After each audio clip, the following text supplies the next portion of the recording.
This program is brought to you by thepodcastfactory.com. You're listening to the Pretend You're Fired Today podcast. And now, here's your host, Lisa Rangel. Hello and welcome. Welcome to the 38th episode of the Pretend You're Fired Today podcast. I'm Lisa Rangel, host of the Pretend You're Fired Today podcast and founder of Chameleon Resumes. We're an executive resume writing, LinkedIn profile development, and job search consultancy firm that helps executives and high potential leaders land their next position faster. I'm amazed we're doing this on the 38th episode. This is awesome. Thanks for joining me today. And on today's podcast, we're going to review 5 simple ways to find 9 hours of job search time per week. And you can use this to advance your career as well. So even if you're not in the market for a job, you can use this time to develop your network and stay connected. I mean, do you find yourself asking these questions? How am I supposed to look for a job when I'm employed or I'm working? How am I supposed to advance my career? Or I've heard people say finding a full-time job is a full-time job and I already have a job. So how am I supposed to juggle all this? These are familiar questions that I hear from job seekers and from individuals even happy in their career, and they want to do the legwork that we're talking about on this Pretend You're Fired Today podcast, but they just don't know how to find the time. It's a perplexing dilemma in today's world of overscheduling, multitasking, and uber achievement. Would you like to find 9 hours of job search or career management time per week? I'm going to guess yes. You're going to want that time. So I have 5 ways that I have personally time tested and my clients have time tested to generate at least 9 hours per week that can be used towards a job search or career advancement. And when these tactics are consistently employed and they're diligently put to use, you will get this time back. Are you up for the challenge? All right, well, here goes. The first one is to shut off all the notifications on your smartphone and your computer. This alone helped me gain 2.5 hours in a week minimum. Yes, you heard me. Shut off the phone notifications. I think a few of you may need a defibrillator after hearing this statement, but I'm telling you, do it. Stat. It's not as easy as it sounds either.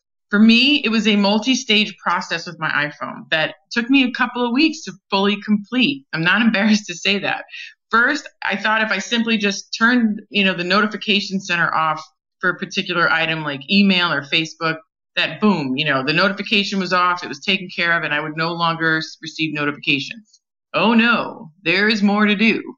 In addition to that, I figured out I had to turn off the alert style, because without that turned off, I was still getting the banner alerts. And then I had to turn off the badge app icon, because if I didn't turn that off, I'd still receive the icon pop-up notification number that tells me how many notifications I have on the badge on my phone. So, and if I saw the badge, it would send my notification addiction, back into a frenzy. So only after I realized all of these steps that had to be taken for every app and function on my phone, only when I did all those for all those apps did I stop receiving notifications. And the elimination of constant distractions has saved me approximately 10 seconds from reviewing each notification that I would receive. And on average, I would get about 150 notifications per day, conservatively. So this, when you multiply that out, it's about a 2.5 hour savings per week. Insane, right? You'd think these little interruptions, it's a second here, 5 seconds there, 10 seconds there, that's really not a big deal. But when you think of the fact that you still have to mentally get back into what you were doing each and every time, it just wastes so much time that by eliminating the notifications, you get that time back.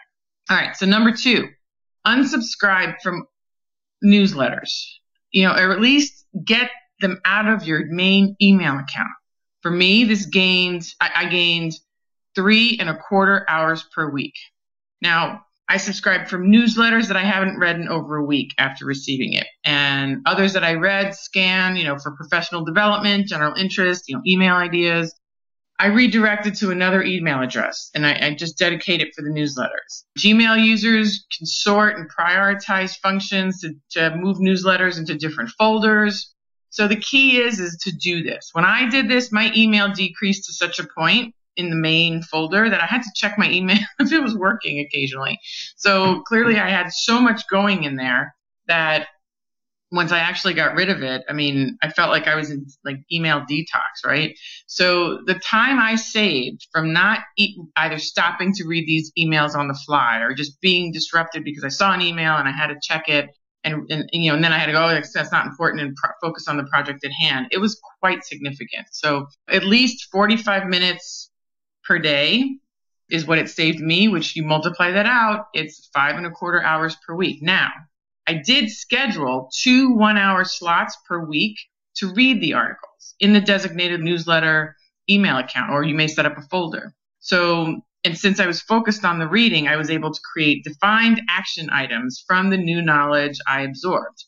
Net time saved, the 5.5 hours saved minus the 2 hours that I scheduled is 3.25 hours. So that is the net time saved, 3.25 hours. So the third item, you're going to set up job search processes and systems to streamline your time. This conservatively will save you 1.25 hours per week. Not having to create networking letters or touch base letters or cover letters or resume customizations or other communications from scratch each and every time will save you at least 1.25 hours per week. For example, if you make 5 resume submissions per week, and each take you 45 minutes to do, which is roughly about 3.75 hours. But if you set up personalized templates of your more frequently used types of documents, now I'm not saying everything needs to be a cut and paste, absolutely not. But there's definitely some ways you start the letter each and every time. So the key is that you're not starting the customization from scratch.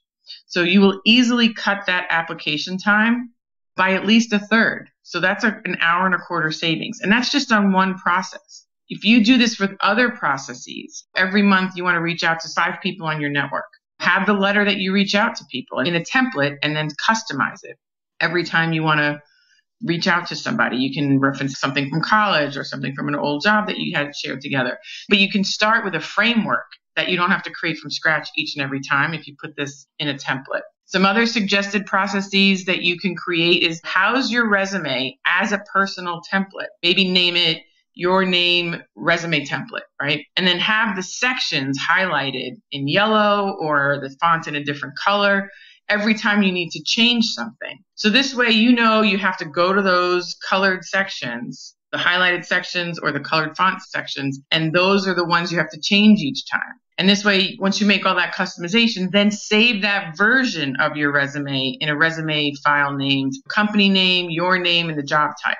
Take out the resume template in the title, because then you'll know exactly what resume you sent to what company when that company calls in a couple of weeks or sometimes even a couple of months, especially if it was an exploratory interview type of request that you sent. So you'll always know where to reference back to. And I didn't even include the time savings on the time that you would spend to go find that resume once somebody reaches back out to you. So that's already another time saving. So another process, I'm just trying to give you some ideas here. Another suggested process is to have multiple templates of your personal cover letters created. So something that's more formal introduction type of letter, a letter that you're going to use for a job posting response, a letter that you're going to use for networking connection, a letter that you're going to use when you're referred by somebody. So again, like the previous suggestion, the key is not to start your customizations from scratch each and every time. It's time consuming and it's just a lot of effort to do it from scratch every time. Have template variations with the common changes you will make. Use either a font color or a font treatment or a highlighting function in Word to bring your eye exactly to the parts that you need to customize each time. So this way it'll save you time. A last idea for a process that you can systematize to save you time is to organize your time and applications with an Excel spreadsheet, your job applications with an Excel spreadsheet, or you can use an application. There's an application called Jibberjobber.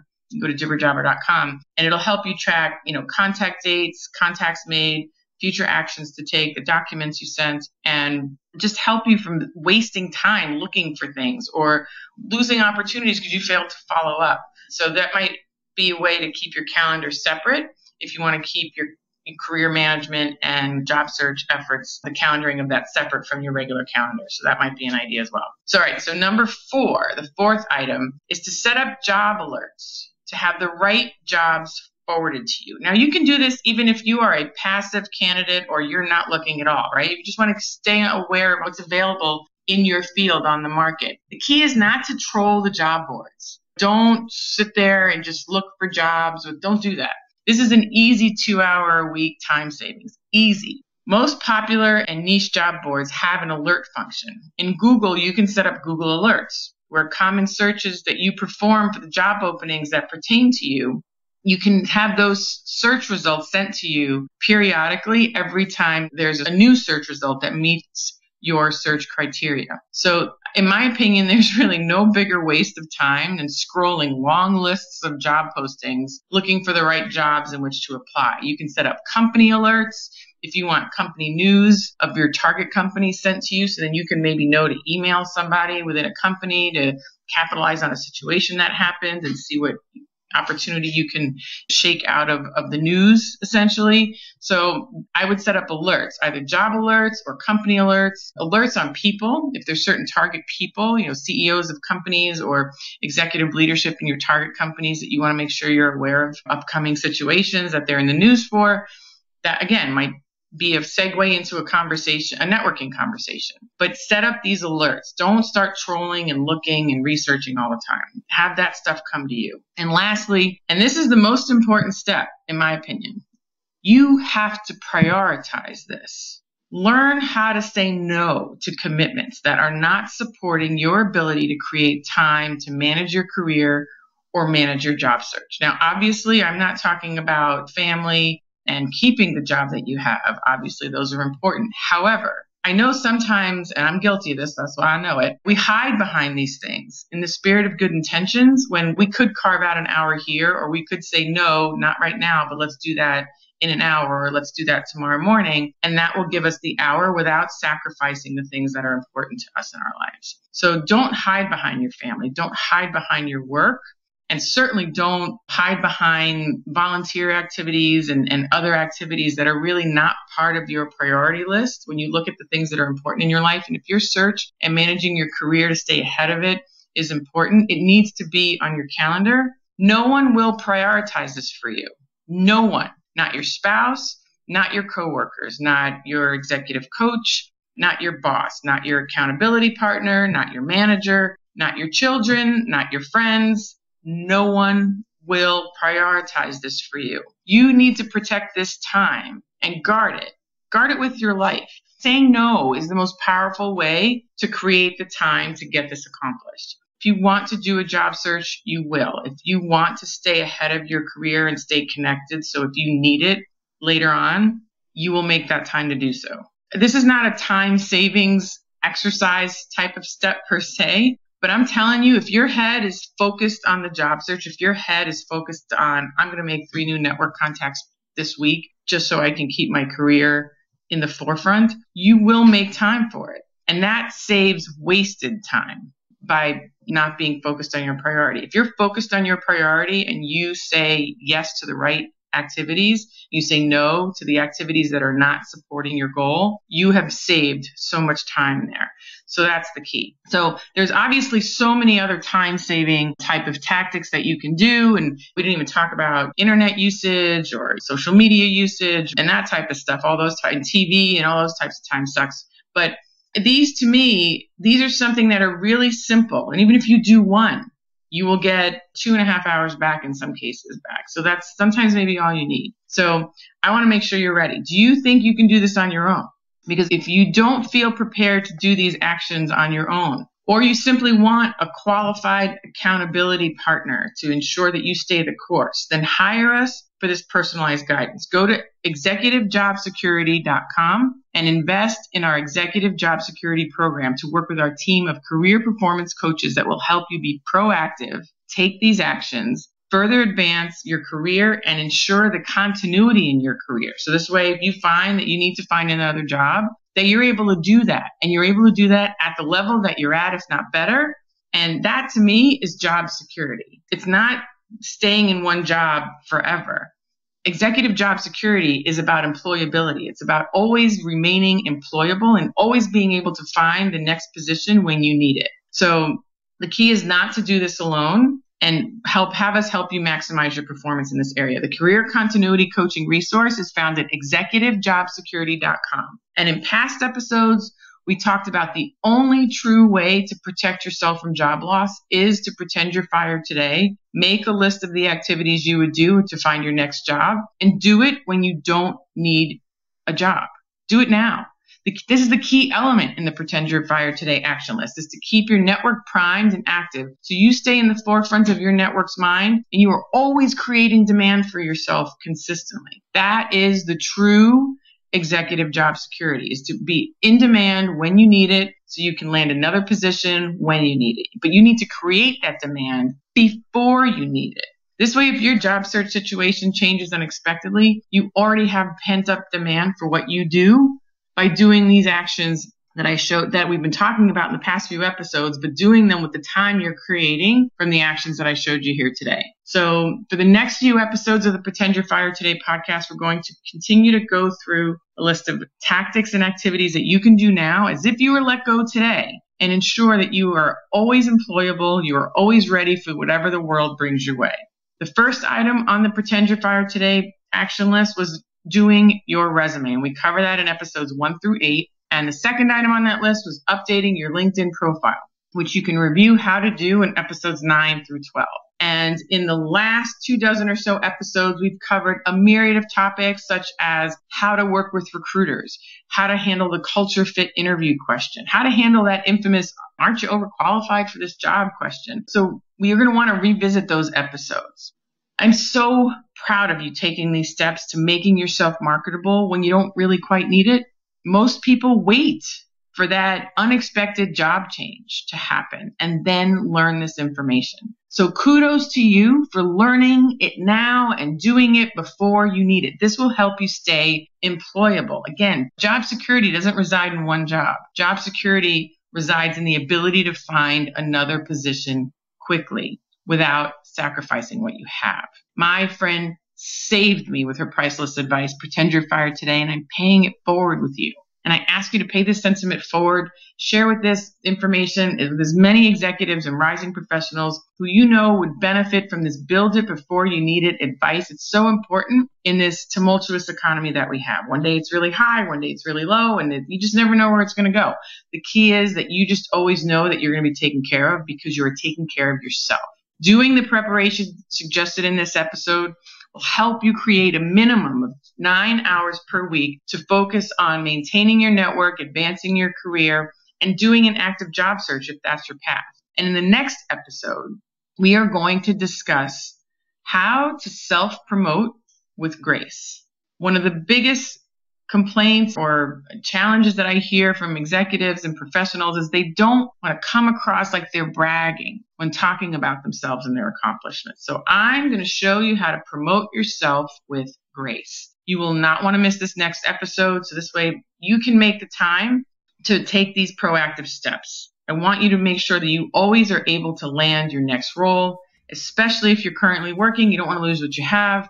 And learning how to promote yourself with grace will help this. So in the interim, if you want personalized coaching for your career to help you get past any particular area that we've discussed recently or in the past, go to executivejobsecurity.com and hire us to help you directly with your next interview or with your next performance review or to how to maintain your career management. Look forward to seeing you on the next episode, and be well.